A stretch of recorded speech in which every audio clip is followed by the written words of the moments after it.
Welcome back. R. Frederick Riddle here, your host for the Basic Authors Training Course Seminar, session number 3. Now, we have done already in this seminar, we have looked at the genre, we have looked at grammar, and now we're going to look at plotting. And this will be the last of this first day. But this is what we have right here is plotting. Now another thing is that before we get too deep into this, I want to define what a plot is. So let's look at this. Sequence of events. This is throughout the whole book. And it's not just events. It could be characters, whatever. But the term sequence of events covers it. And so it's a sequence of events going from the beginning of the book to the end. You may not think you do, but most likely you have in your mind, before you ever start writing your story, you have a thought, a concept of what that is.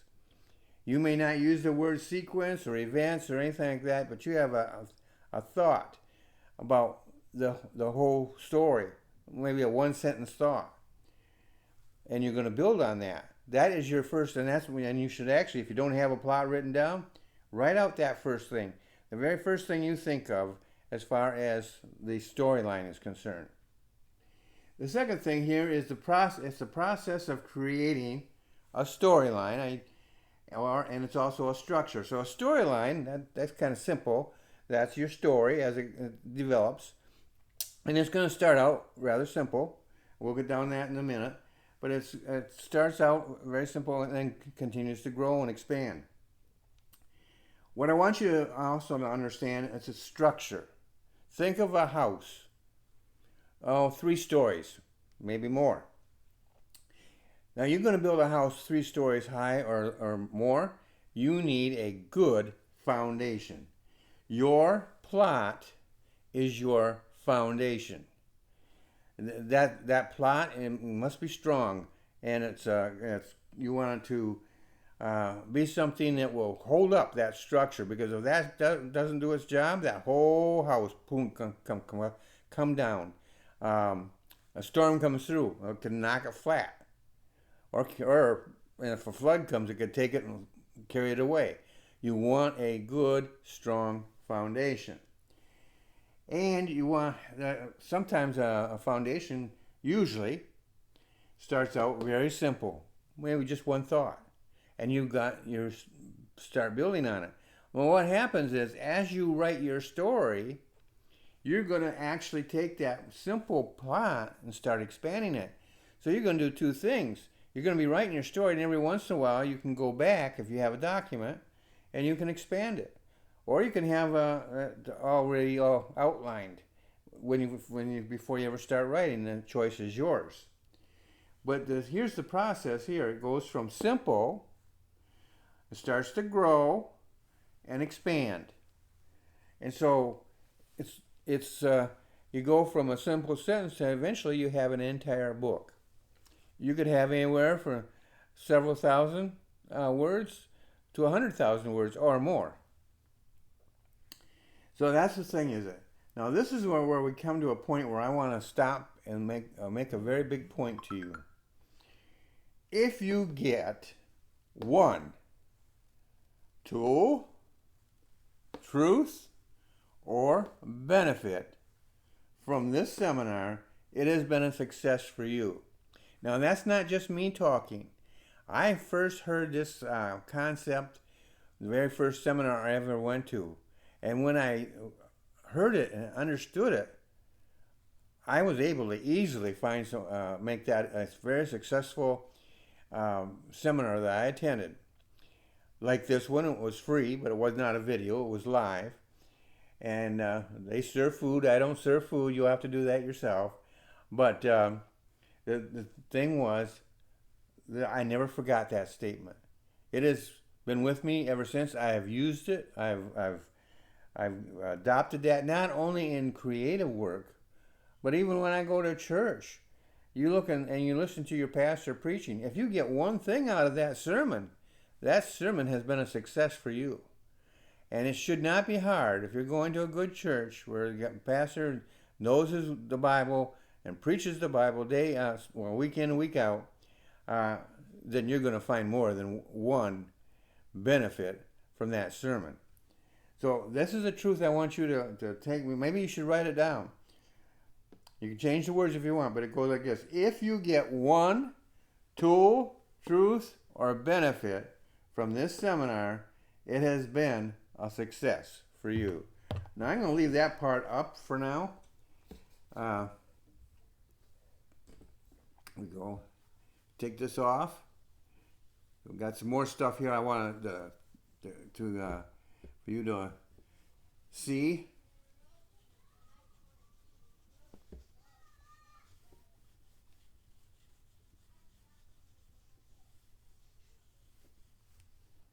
So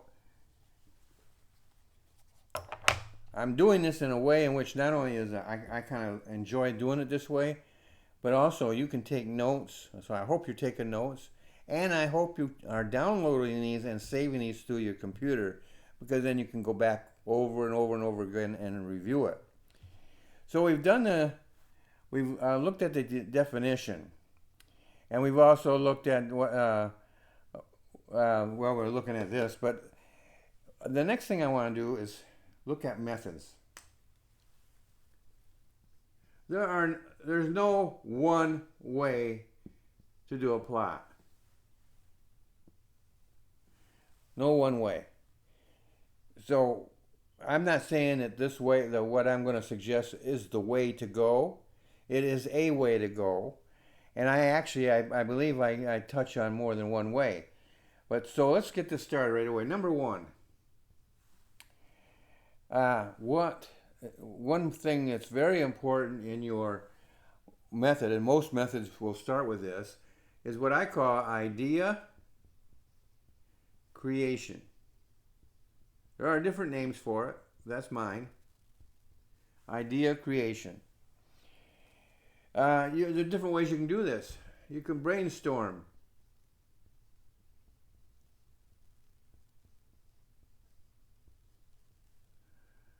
Another way you can do this is, what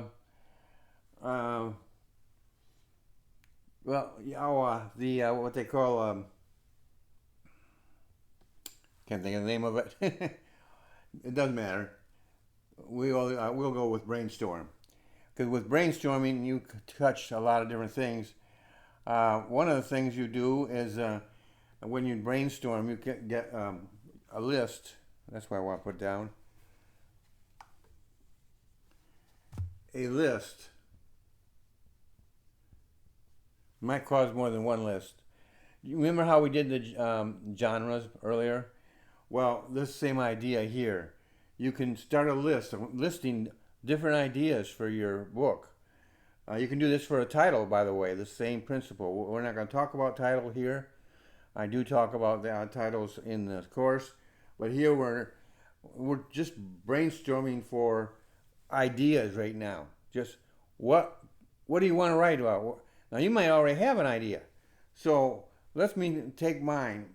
My first idea that I ever did for my very first book I got published was to write a novel based on Noah and the flood.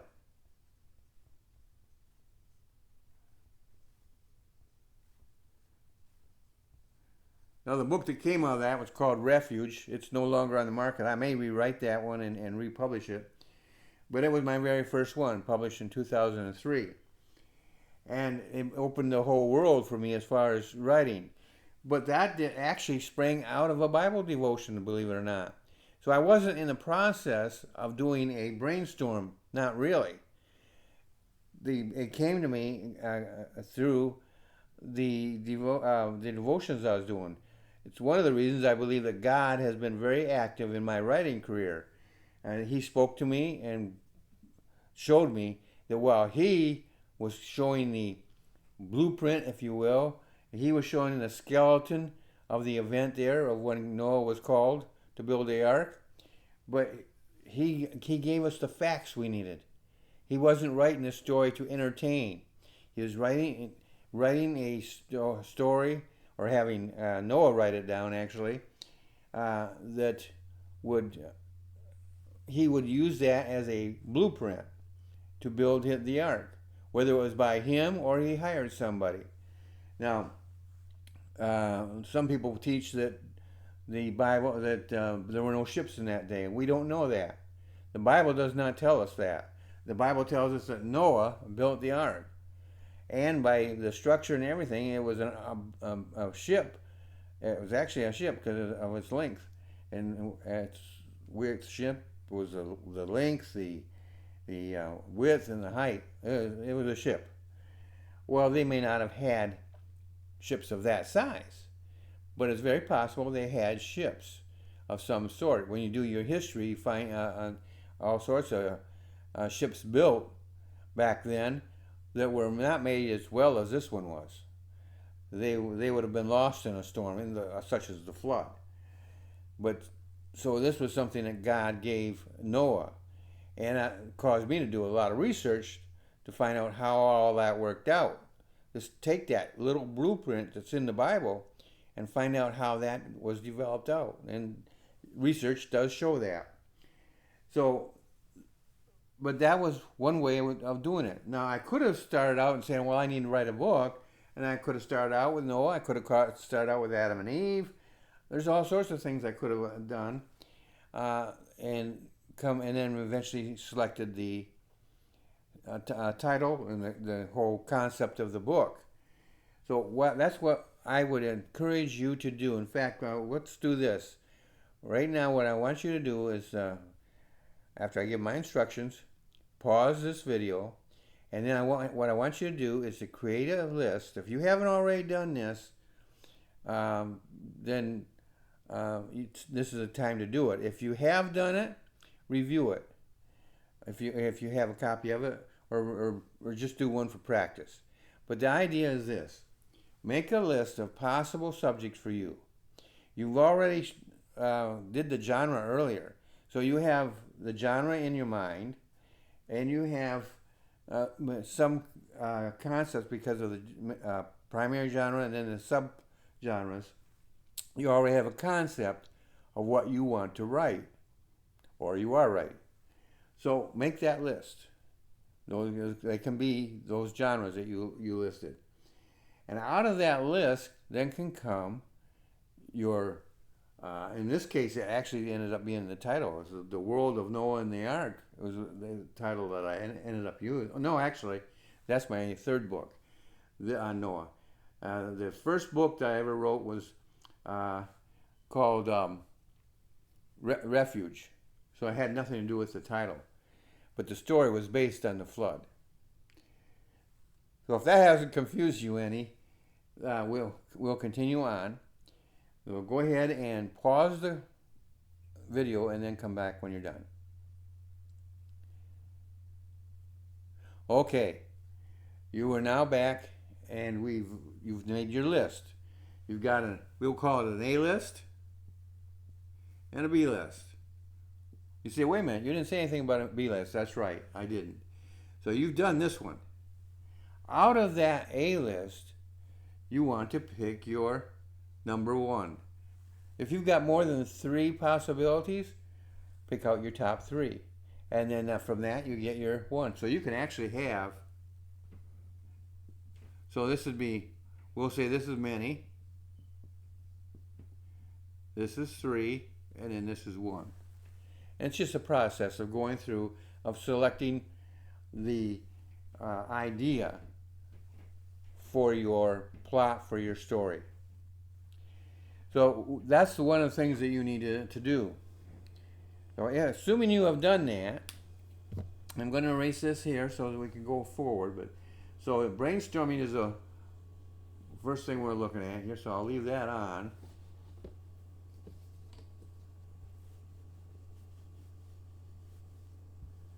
Okay, so now we want to go to the next thing. We've talked about a storyline, or brainstorming rather, and now we're going to start to talk about free.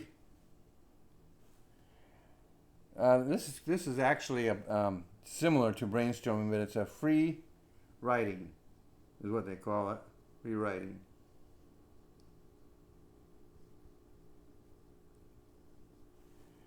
and that's with prompts. So the difference between this and the brainstorming, you were making a list of different possible storylines. Here, you're writing prompts. So it's the same idea, and you can still use the listing idea, actually, to do this. You can write out prompts that you think you might want to use.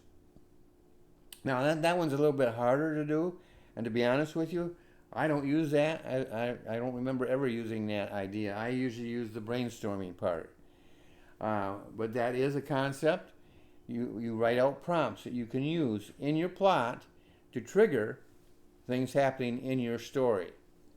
So I'm not going to go into that in any detail because I'm not an expert on that, but it is something that you can follow up on, and yeah, I may touch on that more in the course.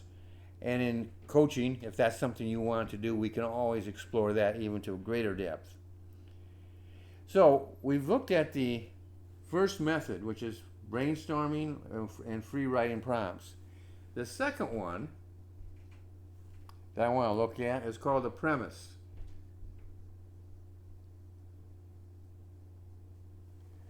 Now the premise is a one-sentence summary. So we'll put that down, a one-sentence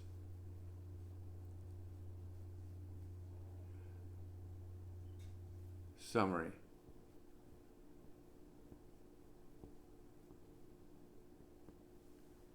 I think I got that wrong.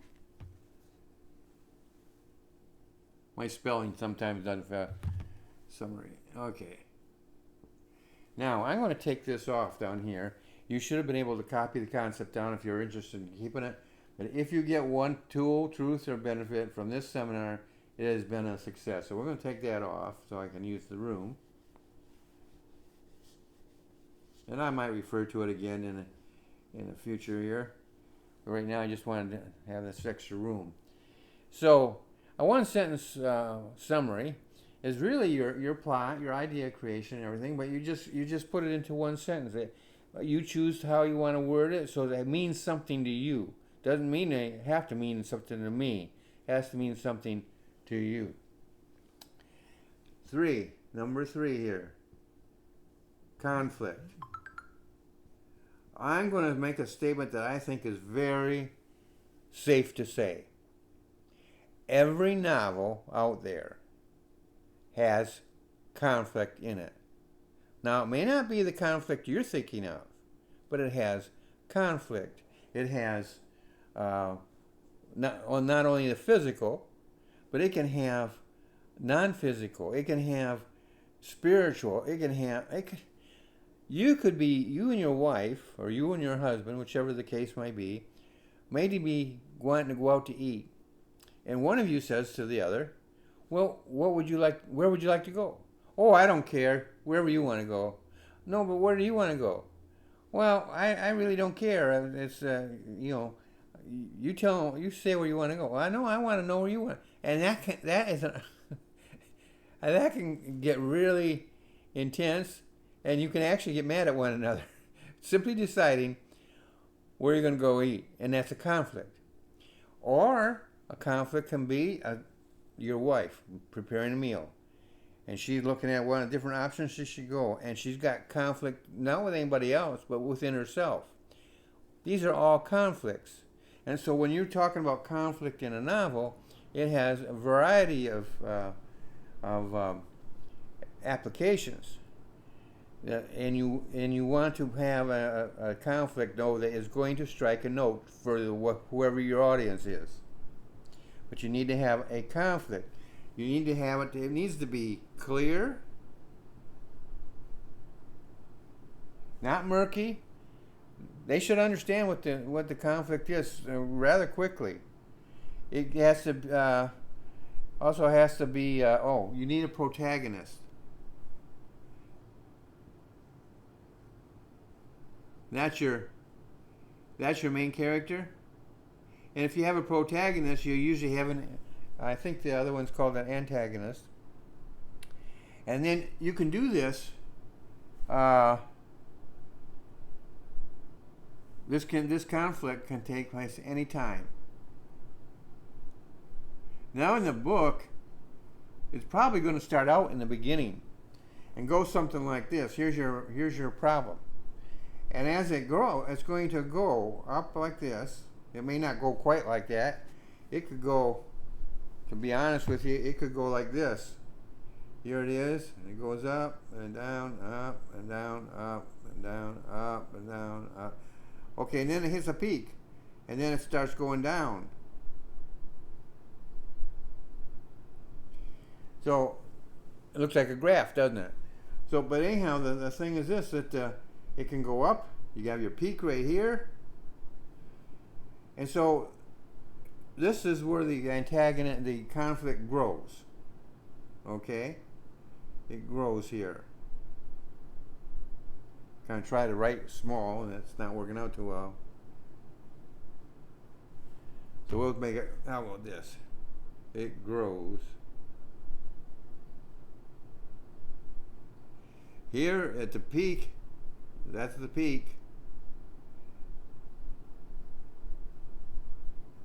That's where it gets its worst.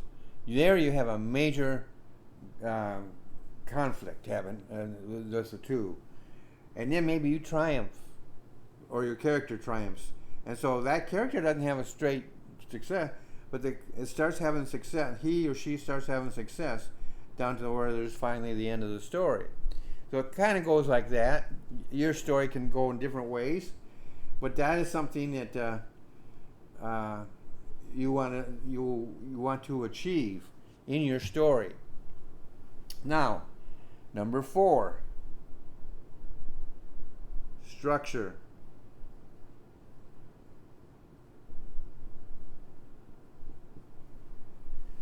So I think I mentioned a few minutes ago about structure, about a 3-story house or more. Well, that is your structure is here in your story. You're building your floors, if you will. Each chapter can be a floor, however you want to think of it. But it's a structure that you are building, and you're building it on your plot. And by the way, as you're doing all this, this itself is growing. Maybe in your mind, maybe on paper, but it's growing. And the structure can consist of scenes,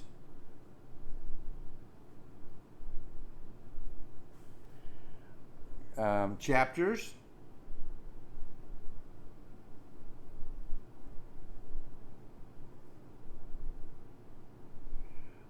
characters, and more. You're not really limited. Whatever you got, you may have a number of characters in your story. You may have different. You could have a lot of subplots. You're going to have subplots. There's no doubt about that. So one of the things that we do in the course, we teach you about scenes, chapters, yes, but think of a chapter as an expanded scene with scenes within it. That's basically what it is. The rules that apply here quite often apply there. You're going to have characters. You can have all sorts of. You can have. I've recently read a book by an author that I know, and she had one person who was the main character, and then she had the family, who were characters in the story, but they were not the primary character. The one was the one. And the whole thing was, I know another author who in his book, he had one person, but he was going through that person's life, and he had others that were primary in different chapters. They might come and then disappear in the rest of the story, but they formed a very important part of that chapter. So you can have more than one primary character. Just it's usually not a good idea to focus on one. If they're both in the same scene, they can be in the same scene. But for instance, if you're allowing the reader to listen in on the thinking process, it's usually best to stick to just one character. But you can, to some extent, use all of your characters to a very light extent. I would not recommend doing that to very much. But you can have, I use characters in which I'll have a single character in which I follow him all the way through. But then I have had other characters which they think, and you actually know they're thinking. And we will get into that, by the way, in the course. When to use thinking, how to show it in your book. There's different methods that are available for that. But scenes, chapters, characters, and more will all fill it up. Another thing, as I mentioned this earlier, subplots.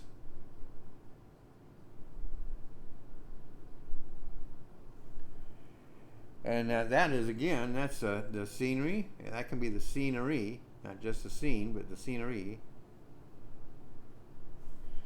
It can also be, it's got to be. This is almost a must, distinct.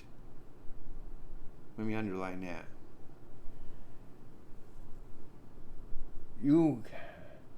Your reader or reviewer, whoever, when they're reading about, they need to know in their own mind that you have changed from one character to another, one scene to another. There's different ways you can do that. You can do it in with symbols when you go from one scene to another. But in the scene itself, you don't want there to be confusion. So you have to be distinct.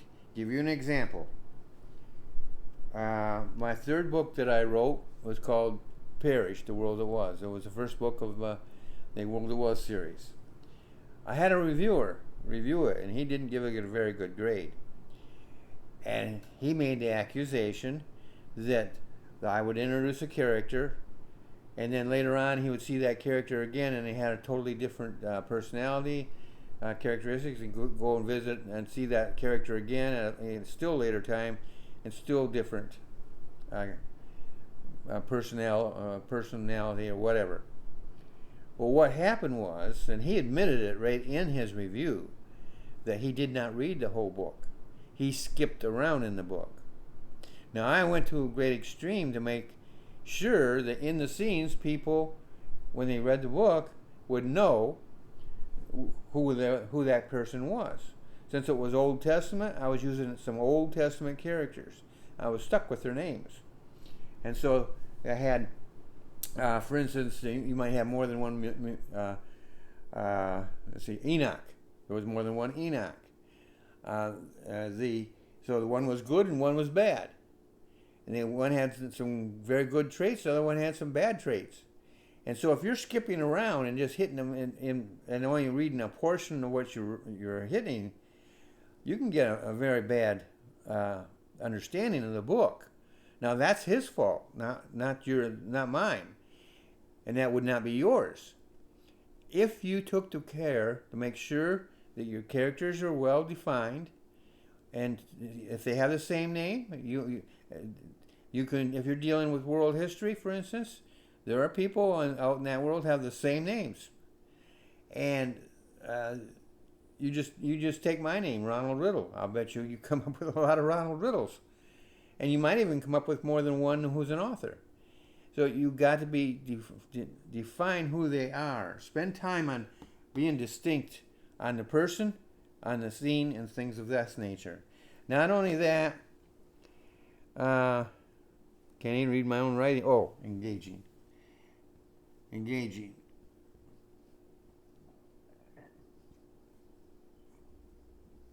Now this can vary. You can write about a bad guy who's very engaging, very friendly, and you'll like him. If I was writing a book about the 12 disciples of Jesus, Judas would not be like most people picture him. Most people picture him as being very evil, being very a person who just looks evil. But that's not the way. See, Jesus did point him out. Jesus knew all the time who he was and who he was going to be. But the disciples actually looked at him, trusted him. I mean, after all, he was taking care of their money. So they trusted him. They not only trusted his handling of the money, but when you read the Bible, you find out they trusted his judgment, which is kind of suspect at times, and Jesus had to rebuke him, especially because the others were following him. And so you can't go, you can always, you can make your bad guys engaging, and then that comes out as a shock when they're not. That's okay. That's something you've worked to develop. You can make your heroes not so engaging, but you got to be consistent. And so in the end, I would say most times you want people to like your hero and hate your enemy. That's a good way to go. But you want to be consistent in all of this. But your scenery, you want to be distinct about the scenery, but you want to be distinct about the characters and the events. And you want the characters to be engaging one way or another. Even hating somebody is engaging with them. So that is that. Now, there are more, but I am not going to go into that with you now. We've already spent some time on this, and so I want to bring this particular session to a close. But what we have seen here is you have idea creation. You can brainstorm it. You can use prompts. You can do you're going to be starting out with a premise, and then and you want to do that in a one-sentence summary. If you go to 2 sentences, I'm not going to point. I can't point. I'm not here. I'm not there, am I? But even if you were in a classroom with me or one-on-one coaching with me, I would not get on your case about it being 2 sentences or even 3. When you get beyond 3, then I would question you about it and see if you could narrow it down more. You want to be able to have a simple summary that you can easily follow. Now that's at the beginning, your premise. You're going to build on that, and it will be much more than 1 sentence. It'll be paragraphs. You want to have some kind of conflict in your story. That's important. The conflict should be clear.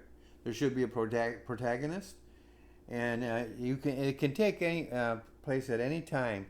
You can have it. Generally, if you're a beginner, you'd start your conflict early on in the first, I would say in the first chapter. Start it in the first chapter, and then towards the middle of the book, you're going to hit the real battle between the protagonist and the antagonist. And then gradually it can go down. Now you can shift that, and you can do it. It don't have to be exactly in the middle. It can be a little bit before, or it can be a little bit after. But you got to have a closing. You got to have a triumphant closing, unless you want them to have a tragedy. I read a book not too long ago, and I was pulling for the characters, and it ended up being a book that didn't end up with the kind of conclusion I wanted it to. It was a good book. Good, well written and everything, but the character that I was pulling for ended up losing. And while I was disappointed, it didn't change the fact that I had enjoyed the book all the way to the end. And and the conclusion was understandable. The author brought facts into it and everything, so that I understood why it didn't work, why he failed. And that's things that you can learn in this course, is how to some principles that will help guide you in doing stuff like that. Number 4, you learned structure, scenes, chapter, characters. These are all important parts of your book, and you will need to build those up. And the course will go into how to build a chapter, how to build a scene, different. And once you get the basic scene or structure down, you're able to interchange things. So that's a very important part of the instruction. Subplots. You're going to be doing that right almost from the beginning. And where you're going to have maybe the scenery is going to change. It could stay in one room, like one spot. Garden of Eden was one spot, for the most part, if you just wrote a book about the Garden of Eden, that's one spot, although there's many spots within the garden. But it's one spot. You want to be distinct. You want the reader to understand, unless it's part of your plot. If you're writing a mystery and you want some things to be blurred, that's fine if you do it intentionally. but as a general rule, you want it to be distinct. And you want your characters engaging. Hate them, love them, but don't be ambivalent about them. If you're ambivalent about them, your reader will be ambivalent as well. So that's as far as we're going to go today. BAT, Basic Authors Training, will teach all of this and more. It's available right now. Actually, It's available right now at trbookservices.com, and you can go in there and buy it. It is on sale right now, but it's a very big but. I would suggest you, if you're planning on buying it, you're interested, you're planning on buying it, hold off. Why? Because I am going to be offering you a deal that you will like at the end of this seminar. So hold on to your seats, go through all these seminars, and then when you get to the last one, it is going to talk about a special, not only the special price, but some special things built in to this course that I think you're going to like. So thank you for spending this first day with me. We're going to have a second one tomorrow, and that will be lesson, or not, a session actually, I call them sessions in this, the session number 4, and we will be looking at editing. See you then.